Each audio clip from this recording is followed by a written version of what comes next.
During the 15 years or so war in Iraq and Afghanistan, the only way that they were able to get rid of trash in the war zone was to burn it.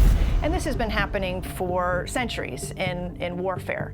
But in the situation that we are in now, our forever war, the global war on terror, we have surged tens of thousands of troops into Afghanistan and Iraq at the same time, starting in 2001.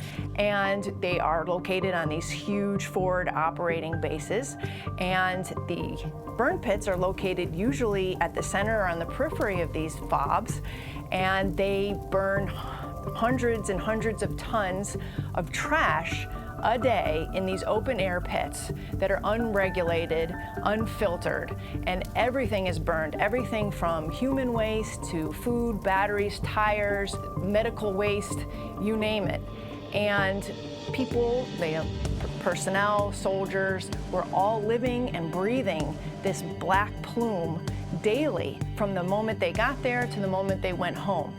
And we started seeing about 10 years ago veterans complaining of severe respiratory issues, heart issues, skin lesions, unbelievable headaches, neurological problems. And they started talking, they started blogging, and they realized that they had one thing in common. They had been living, breathing, working in or near these burn pits. Now, the Pentagon has been completely resistant to accepting the fact that these unregulated toxic fumes had anything to do with these soldiers' injuries, sustained chronic problems, some as bad as cancer. We've had veterans whose families are now involved in lawsuits against the contractors, KBR, who instituted these burn pits because of their veterans actually dying of cancer.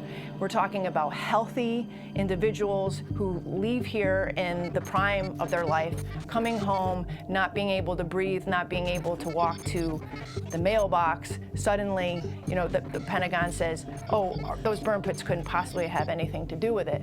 So what we have now is what we're calling the second Agent Orange, where these veterans are up on the Hill, they're fighting for recognition.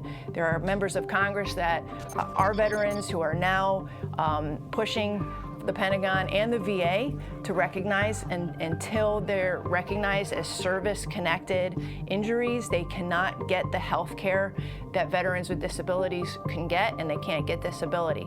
So it's a major problem that could be affecting tens of thousands of veterans.